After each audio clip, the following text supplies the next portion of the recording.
আমার দয়ার নবী মায়ার নবী সাল্লাল্লাহু তাআলা আলাইহি ওয়াসাল্লাম বলেছে, এ জগতের উম্মত উম্মতিরা তোমরা শুনে নাও আমার আল্লাহ পাক রব্বুল আলামিন জগতের মধ্যে দুইটা জায়গায় জান্নাত দিয়েছে, যে জায়গায় কোনো রকমের সন্দেহ নাই, যে জায়গায় কোনো রকমের আপনার সন্দেহের অবকাশ নাই। আল্লাহ তাবারক তাআলা গ্যারান্টি সহকারে জান্নাত দিয়েছে। এক নম্বর জায়গা হলো পিতামাতার পায়ের তল, দ্বিতীয় নম্বর জায়গা হলো যে জায়গা আল্লাহ রসুলের গুণগান হয়, ওই জায়গাটা দুনিয়া বিয়ার জায়গা থাকে না, ওই জায়গাটা আল্লাহ তাবারক তাআলা জান্নাতুল বাকিতে পরিণত করে দেয়। জোরে বলেন সুবহানাল্লাহ। আজকে যারা এই জায়গায় বসে আছি, এই জায়গাটা আমাদের আর জগতের সাধারণ জায়গা নাই। এই জায়গাটায় যতক্ষণ পর্যন্ত আল্লাহ রসুলের আলোচনা হবে ততক্ষণ পর্যন্ত এই জায়গাটা হলো জান্নাতি জায়গা। বাবাজি ভাইরা, আজকে আপনাদের গ্রামের যুবকেরা যেই উদ্দেশ্যে আপনার মাহফিল সাজিয়েছে, যেই উদ্দেশ্যে জালসা করেছে, ওই উদ্দেশ্যটা হলো এটাই, কবরস্থানের উন্নতি করবে, রুহের মাগফিরাতের উদ্দেশ্যে এই জালসার মাহফিল। এমন একটা বাড়ি না যেই বাড়িতে মানুষ মারা যায় নাই। ওরে বাবা, যদি আমাদের বাড়ি খালি না থাকে, আমাদের বাড়ি থেকে প্রত্যেকের বাড়ি থেকে যদি মৃত্যুবরণ করে কবরে যায়, আমরা ওই কবরস্থানের উন্নতি করবে কেন আমরা ওই জায়গায় উপস্থিত হব না? আজকে ওই কবরবাসীরা আমাদের চিঠি পাঠাতে পারে না, পেগাম পাঠাতে পারে না। আমার দয়ার নবী বলেছেন, যারা অন্ধকার কবরে আছে তাদেরকে যদি আল্লাহ একটা সুযোগ দিত, হে কবরবাসী তোমরা এইখান থেকে একটা তোমাদের পরিবারকে একটা চিঠি পাঠায় দাও। আমার নবীজি বলেছেন, ওই মুর্দা ব্যক্তি তার পরিবারকে চিঠি লিখত, বলতো রে জগতের মধ্যে তুমি যাই করো না কেন, আল্লাহর ইবাদত উপাসনা করে কবরের মধ্যে আসিও, কারণ এই কবর শান্তির জায়গা নয়।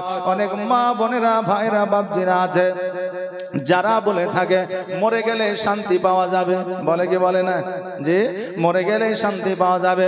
কিন্তু না না, আমরা জগতের মধ্যে 50 বছর 60 বছর 70 বছর 80 বছর বেঁচে আছি, কিন্তু কবরের মধ্যে আমাদের অমর ভর থাকতে হবে। আসলে এই জায়গাটা হলো আমাদের পরীক্ষার একটা হল। আসল আমাদের জীবন শুরু কবরে। জোরে বলেন সুবহানাল্লাহ। কবরে তো আমাদের অমর ভর থাকতে হবে, যেই জায়গায় আমাদের সময়ের কোনো আপনার শেষ না। ওই কবরে থেকে যদি চিঠি পাঠাতে কোনো সুযোগ থাকতো, এই চিঠিটা এই পত্রটা লিখতো, বাড়ির খবর নিত না, ভাই কেমন আছে, বোন কেমন আছে, মা কেমন আছে, বাপ কেমন আছে, এই খবরটা নিত না, শুধু খবরটা দিত কবরে আসার আগে তুমি কিছু আমল করে আসো। আজকে ওই কবরকে উদ্দেশ্য করে এই জালসার মাহফিল সাজিয়েছে। আজকে এই এলাকার মানুষেরা আজকে এই জায়গায় আসে না। আজকে তুমি দোয়া না করলে কালকে তোমার জন্য কেউ করবে না। ইংরেজি একটা প্রবাদ বাক্য আছে, টিট ফর ট্যাট, যেমন কর্ম তেমন ফল। আজকে আপনি কারো জানাজায় শামিল হবে, আপনার জানাজায় কেউ শামিল হবে। আজকে আপনি কারো জানাজায় শামিল হবেন না, কালকে আপনার জানাজায় কেউ শামিল হবে না। আজকে আপনি কারো কবরে আপনার 3 খবর মাটি দিতে যাবেন, কালকে আপনার কবরে আসবে, আজকে যাবেন না, কালকে কেউ আসবে না। যেমন কর্ম জগতের মধ্যে করবে তেমন ফল জগতের মধ্যে পেয়ে যাবে না। আপনি বলবেন হুজুর গো, আল্লাহ জগতের মধ্যে পাঠিয়েছে, আল্লাহ তাবারক তাআলা যা করবে ভালোর জন্য করবে। আল্লাহ আমাদের রুজি দেবে, আল্লাহ হায়াতের মালিক, আল্লাহ মওতের মালিক, আল্লাহ সব কিছুর মালিক। আল্লাহ আমাকে কোথায় দাফন করবে আল্লাহ জানে, কোথায় আমাকে কে মাটি দিবে এটা আল্লাহ জানে, কোথায় আমার জানাজা হবে এটা আল্লাহ জানে, কে আমার জানাজা পড়াবে এটা আল্লাহ জানে।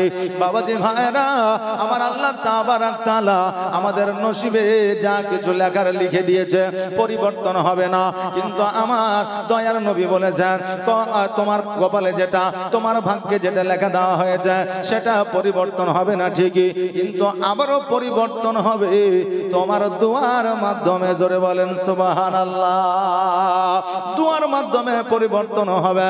এ বাবাজি ভাইরা, আল্লাহ রুজির মালিক এটা আমরা জানি। আল্লাহ রুজির মালিক বলে আমাদেরকে তো খাওয়ায়া দিবে না, দিবে নাকি? আমাদেরকে আল্লাহ হাত দিয়েছে, হাত দিয়ে উঠিয়ে খেতে হবে। আমার একজন মাওলানা ওয়াজ করেছিল, আল্লাহর বান্দারা, আল্লাহ রুজির মালিক তোমাকে খাওয়াবে পড়াবে। একজন শুনেছে ওয়াজ, শোনার পরে ও চিন্তা করেছে, হাই রে, আল্লাহ যেহেতু রুজির মালিক, আল্লাহ খাওয়ায়, আল্লাহ পড়ায়, আল্লাহ চলাফেরা করায়, আজকে দেখবো আল্লাহ আমাকে কেমন করে খাওয়ায়। ও চিন্তা করছে যে আল্লাহ যখন আমাকে খাওয়ায়, তা আমি আজকে নিজে খাবো না, আল্লাহ আমাকে কেমন করে খাওয়ায় তাই দেখবো। বাড়িতে এসেছে, বাড়িতে আসার পরে এবার মা বলছে, বেটা বাড়িতে এসেছিস তো খেলে? বলছে না, খাবো না।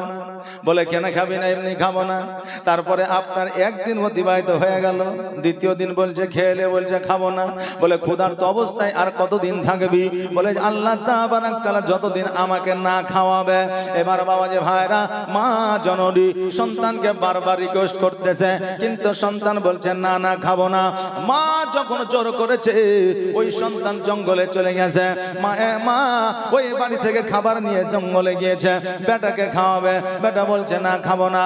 মা বলছে এই দেখ খাবার থাকলো, খেলে খাবি না খেলে খাবি। মা বাড়িতে চলে এসেছি। এবার যখন আপনার দিন চলে গেছে, রাত্রি হয়ে গেছে, এবার ওই জায়গায় বসে বসে ওই যুবক চিন্তা করছে, আল্লাহ যখন খাওয়াবে তখনই খাবো। এইদিকে হঠাৎ করে 10 থেকে 12টা আপনার ডাকাতের দল এসেছে। আসার পরে ওই জায়গায় সোনা দানা টাকা পয়সা ভাগ করবে। হঠাৎ করে দেখছে যেন ওই জায়গায় খাবারের আপনার বাসন রাখা আছে। চিন্তা করে এই জায়গায় কে খাবার রেখে গেছে, দেখ দেখ আশেপাশে কোনো মানুষ আছে নাকি। এবার খুঁজে দেখছে একজন যুবক ওই জায়গায় বসে আছে। বলে খাবারটা কার? বলে আমার। বলে খাবারটা খাসনি কেন? বলে এমনি খাইনি। বলে খাবারটা খাওয়া? বলে খাবো না। বলে কেন খাবি না? বলে এমনি খাবো না। তাহলে খাবারে নিশ্চয়ই বিষ আছে, না হলে অন্য কোনো ব্যাপার আছে? বলে না, কিছুই না। বলে তুই খাবারটা খা। বলে খাবো না। বলে খাবি না, দাঁড়া। ওকে জোর করে ধরে নিয়ে এসে, বুঝলেন, গালে ফাড়াফাড় 2-4টা চড় মেরেছে। যেমনই চড় মেরেছে অমনি বাবা আপনার খেতে আরম্ভ করেছে। অনেক সময় মার এমনই একটা ওষুধ বিভিন্ন কাজে লাগে, লাগে না? মার এমন একটা ওষুধ বিভিন্ন কাজে লাগে। এবার যখন 2-4টা চড় পড়ে গেছে, খেতে আরম্ভ করেছে। পরের দিন মাওলানার কাছে গিয়েছে। যাওয়ার পরে বলছে, মাওলানা, আপনি ওয়াজের মাধ্যমে বলেছিলেন আল্লাহ খাওয়ায়, আল্লাহ চলায়, আল্লাহ পড়ায়, কিন্তু এটা তো বলেন না, না খেলে আল্লাহ মেরে মেরে খাওয়ায়। এটা তো বলেন নাই যে আল্লাহ মেরে মেরে খাওয়ায়, আমাকে কালকে মেরে মেরে খাইয়েছে। বাবাজি ভাইরা, আল্লাহ আমাদের রুজির মালিক ঠিকই, কিন্তু আল্লাহ আমাদের কর্ম দিয়েছে, আল্লাহ আমাদের হাত দিয়েছে, আল্লাহ আমাদের জিহ্বা দিয়েছে, আল্লাহ আমাদের নাক দিয়েছে, আল্লাহ আমাদের চোখ দিয়েছে। জিহ্বার মধ্যে 3000টা আপনার শিরা প্রশিরা আছে। যেই জিহ্বা অনেক রকমের স্বাদ আপনার গ্রহণ করতে পারে। দেখবেন আল্লাহ তাবারাক তাআলা মানুষের জিহ্বার মধ্যে এমন একটা জিনিস দিয়েছে, আপনি শাক, একই শাক 3 প্রকারের খেলে 3 প্রকারের স্বাদ পাওয়া যায়। গোস্ত খেলে আলাদা স্বাদ, খাসির গোস্ত খেলে আলাদা স্বাদ, মুরগির গোস্ত খেলে আলাদা স্বাদ। পানকে পান না, স্বাদ আলাদা। কি করে হয়? আল্লাহর মহিমা কেমন দেখেন। ও বাবাজি ভাইরা, জগতের মধ্যে আপনি যাবতীয় যাহা কিছু করছেন না কেন, হালালি পথে আসেন, হালালি উপার্জন করেন, ভালো কাজ করেন, আল্লাহর উপাসনা করেন। কবরে আল্লাহ আপনার কবরে জান্নাতের বিছানা বিছায় দিবি। আর যদি জগতের মধ্যে সুদ ঘুষ নিয়ে ব্যতিব্যস্ত থাকেন, হারাম কাজে যদি লিপ্ত হয়ে থাকেন, কবরের মধ্যে এমন আযাব হবে, ডান দিকের মাটি বাম দিকের মাটি চাপ দেবে, আপনার হাড় হাড্ডিগুলা আটার মতো পেশাই করে দেবে।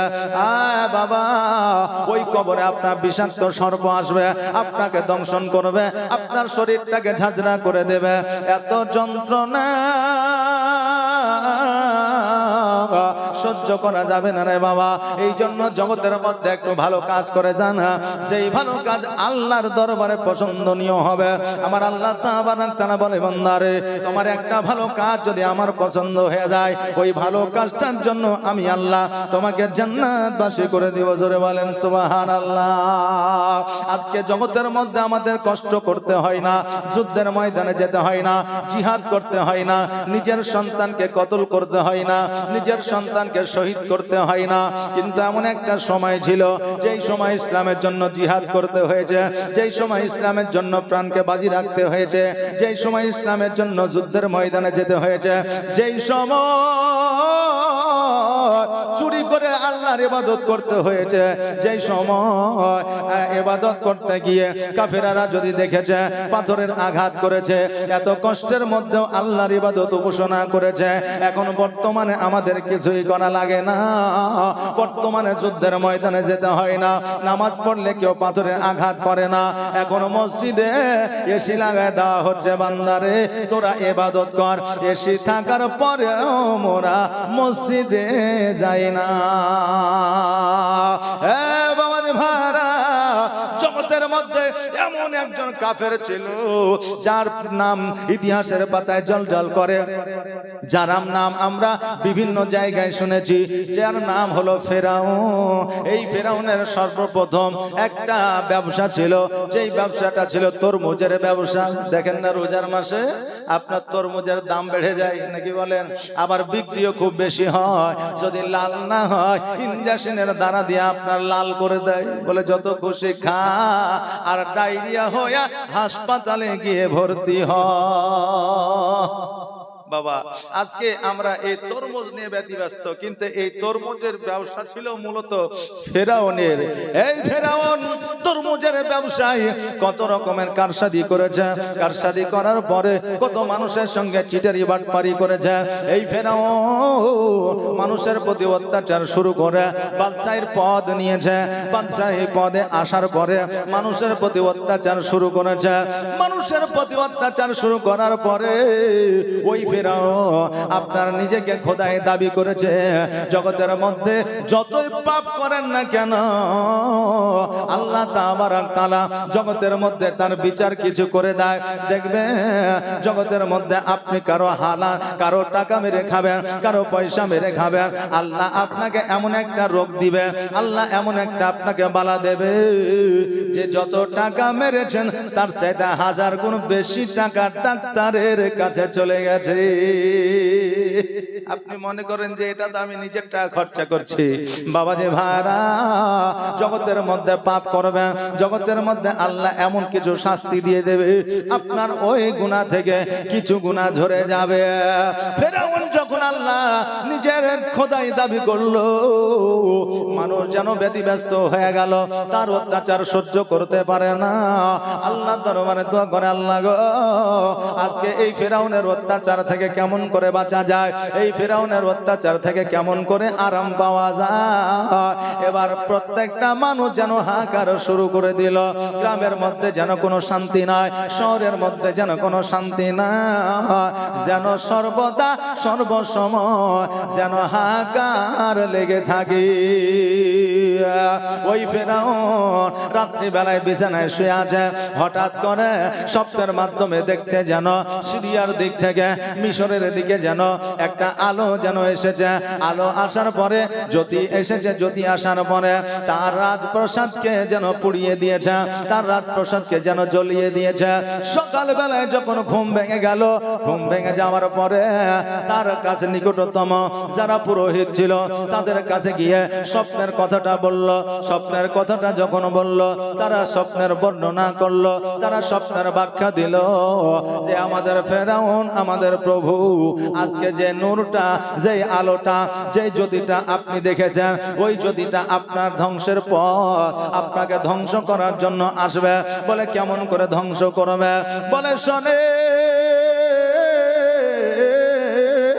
জগতের মধ্যে এমন একজন আসবে যে আপনার খোদাই দাবিকে ধ্বংস করবে। জগতের মধ্যে এমন একজন আসবে যে আপনার রাজপ্রাসাদকে ধ্বংস করবে। জগতের মধ্যে এমন একজন আসবে যে আপনার খোদাই দাবিকে নষ্ট করবে। সেটাই স্বপ্নের মাধ্যমে আপনি দেখেছেন। ফেরাউন যেন চিন্তায় চিন্তিত হয়ে গেল, এটা কেমন করে বাঁচানো যায়, আমার প্রসাদ কেমন করে বাঁচানো যায়, আমার প্রাণ কেমন করে বাঁচানো যায়, আমার যে ঐতিহ্য আছে, এই ঐতিহ্য কেমন করে বাঁচানো যায়। জগতের মধ্যে এমনও মানুষ আছে নিজের ঐতিহ্য বজায় রাখার জন্য ইমামকে ইমাম মনে করে না, আলেমকে আলেম মনে করে না, বাপকে বাপ মনে করে না, মাকে মা মনে করে না, প্রতিবেশীকে প্রতিবেশী মনে করে না, নিজের ঐতিহ্য বজায় রাখার জন্য। বাবা যে ভাইরা, জগতের মধ্যে এমনও মানুষ আছে যারা নিজের জোর খাটায় বলে এটাই ঠিক, বেঠিক বলে ঠিক, বলে কি বলে না? আছে না নাই? যেটা বেঠিক সেটাকে বলে ঠিক। এখন তার টাকা আছে, পয়সা আছে, ধন আছে, সম্পদ আছে, এখন তার হাতে হা মিলাইতে হয়। অনেকে হা মিলায় দেয়। এমনও প্রবাদ বাক্য আছে, ওই পাড়ায় মরেছে মোড়লের মা, তার কাঁদনে না কাঁদলে খেতে দিবে না, বলে কি বলে না? যে তার কাঁদনে না কাঁদলে খেতে দিবে না।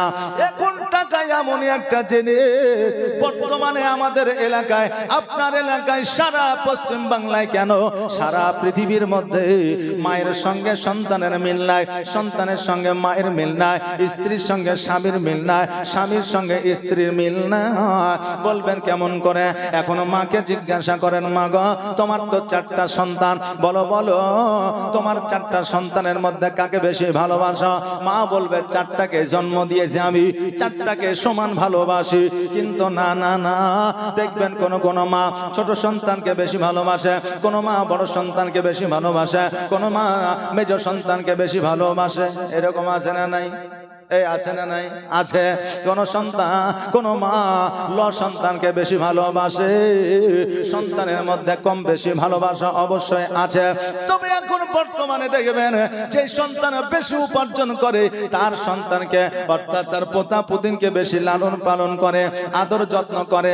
আর যে টাকা রোজগার করতে পারে না তার সন্তানদের কোলে নেওয়া তো দূরের কথা, কাছে আসলেই দেখতে পারে না। অতএব বাবা যে ভাইরা, মানুষ যেমন টাকার গুরুত্বটা বেশি দিয়েছে, এই জন্য মানুষ টাকা উপার্জন করতে শিখেছে। চাহে টাকা উপার্জন হালালি পথে হোক নাহি হারামের পথে হোক, কিন্তু টাকা উপার্জন করতে হবে। এখন মানুষ শিখেছে টাকা উপার্জন করা, কিন্তু সেটা হালালি পথে না হারামের পথে, এই গুরুত্বটা কম। টাকা আসলেই হবে, কেননা মানুষ এখন টাকার গুরুত্বটা বুঝেছে।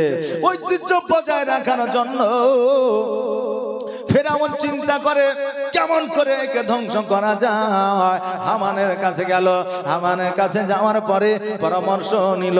হামান বলতেছে, শোনো গো, ওই আলোখানার মানে হলো এমন একটা পুত্র, এমন একটা পুরুষ জগতের মধ্যে আসবে আপনার এলাকায়, আপনার এরিয়ায়, আপনার বাদশাহীর মধ্যে, যেই পুরুষ, যেই পুত্র আপনাকে ধ্বংস করবে, যেই পুত্র আপনার ধ্বংস করার মূল কারণ হবে।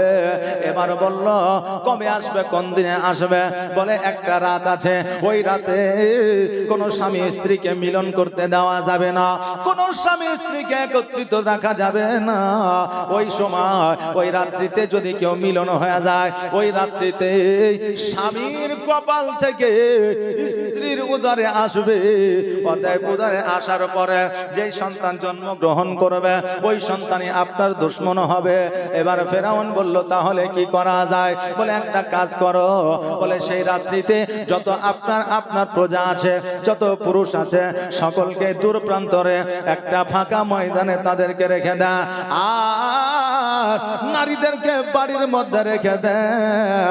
পুরুষেরা যদি বাইরে থাকে নারীর সঙ্গে সঙ্গম হবে না, নারীদের কাছে যাইতে পারবে না, নারীদের কাছাকাছি থাকতে পারবে না। অতএব রাত্রি যখন স্বামী আর স্ত্রী একত্রিত হবে না, অতএব আপনাকে ধ্বংস করার মতো কোন পুরুষ জন্ম গ্রহণ করবে না। ফেরাউন হামানের কথা মাত্র কথা মতো সকল পুরুষকে যেন আপনার একটা ফাঁকা ময়দানে, খালি ময়দানে পাঠিয়ে দিল। খালি ময়দানে পাঠিয়ে দেওয়ার পরে এইদিকে সকল নারীদের বাড়িতে রাখলো, নারীরা যেন সবাই বাড়িতে আছে। এইদিকে আপনার একজন ফেরাউনের দেহরক্ষক ছিল, যার নাম ছিল ইমরান। আর ওই ইমরান আর কেউ ছিল না, ওই ইমরান ছিল আমার হযরত মুসা আলাইহিস সালামের আব্বা জান। ফেরাউনের দেহ রক্ষা করত। এবার ওই ইমরান ফেরাউনের দরওয়াজার সম্মুখে যেন দাঁড়ায় আছে। এইদিকে ইমরানের স্ত্রী অর্থাৎ মুসা আলাইহিস সালামের মা রাত্রি বেলায় ঘুম থেকে জেগে উঠেছে। জেগে ওঠার পরে ফেরাউনের দেহরক্ষক ইমরানের স্ত্রী চিন্তা করে, আল্লাহ গো,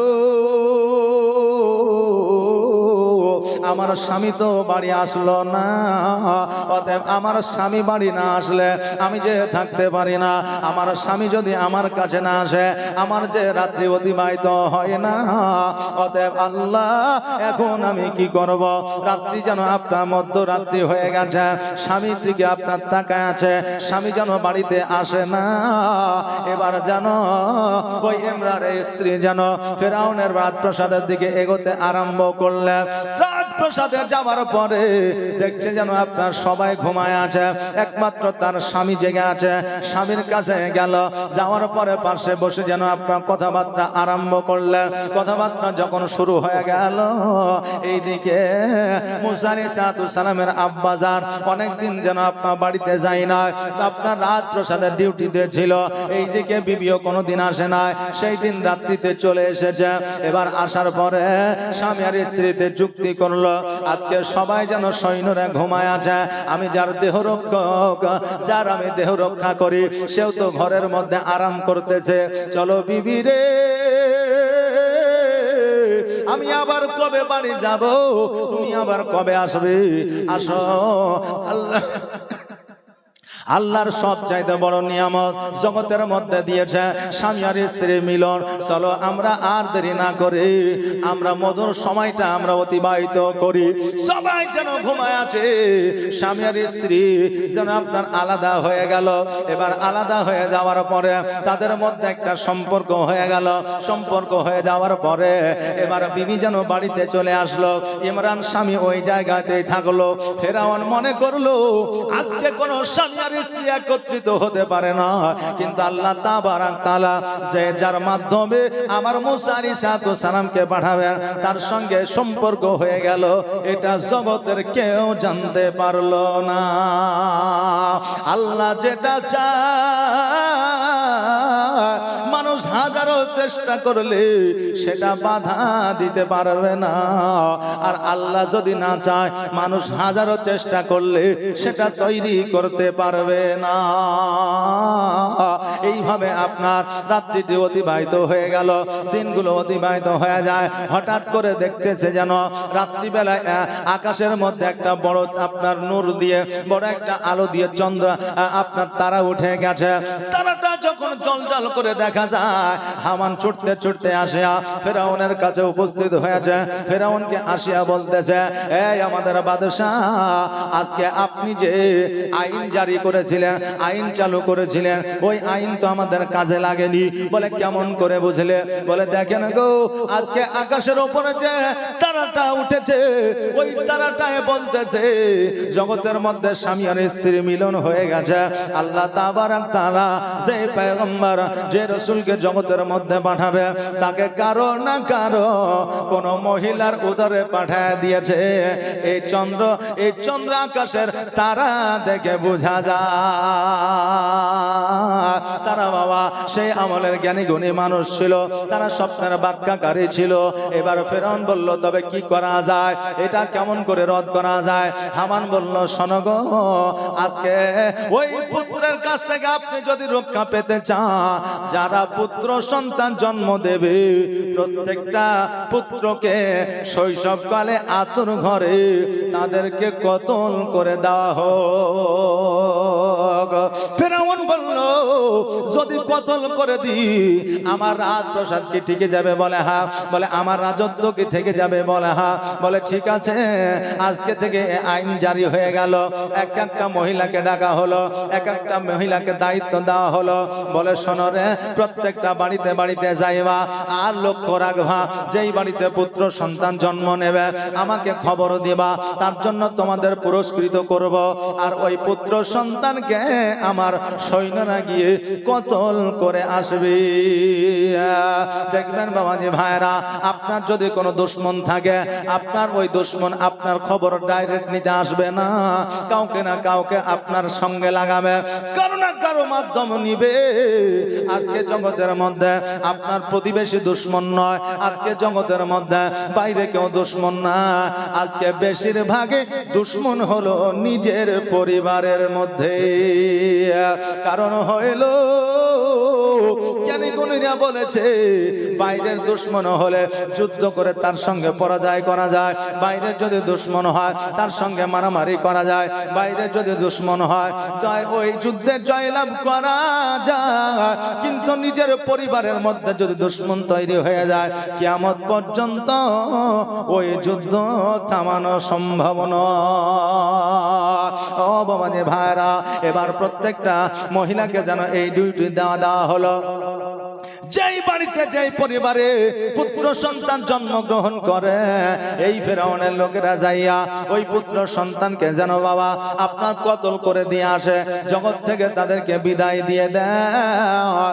ওই ফেরাউন কত যে আপনার পুত্রকে, কত শৈশবকালে শিশু সন্তানকে আপনার কতল করেছে, যার কোনো হিসাব না। আজকে যাদের কতল করতে অন্তর কাঁদে না, যাদের কতল করতে মনে বাঁধে না, তাদেরকে কাফেরের ন্যায় বলা হয়েছে। ওই ফেরাউন এত নিষ্ঠুর ছিল, কাউকে কাটতে দ্বিধাবোধ করে না।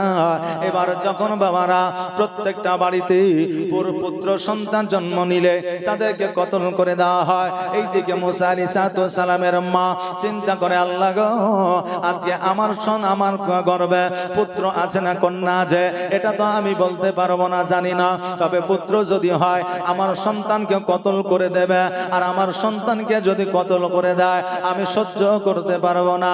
কারণ হলো বাবারে, মায়ের সম্মুখে যদি সন্তানকে কতল করা হয়, মা সহ্য করতে পারবে না। কতল করা তো দূরের কথা, মায়ের সম্মুখে যদি সন্তান ওজন খেয়ে যদি পড়ে যায়, মায়ের কলিজায় আঘাত লেগে যায়, মা কষ্ট পেয়ে যায়। সন্তান যতটা চোট পায় তার চাইতে চোট বেশি নিজের মা পেয়ে যায়।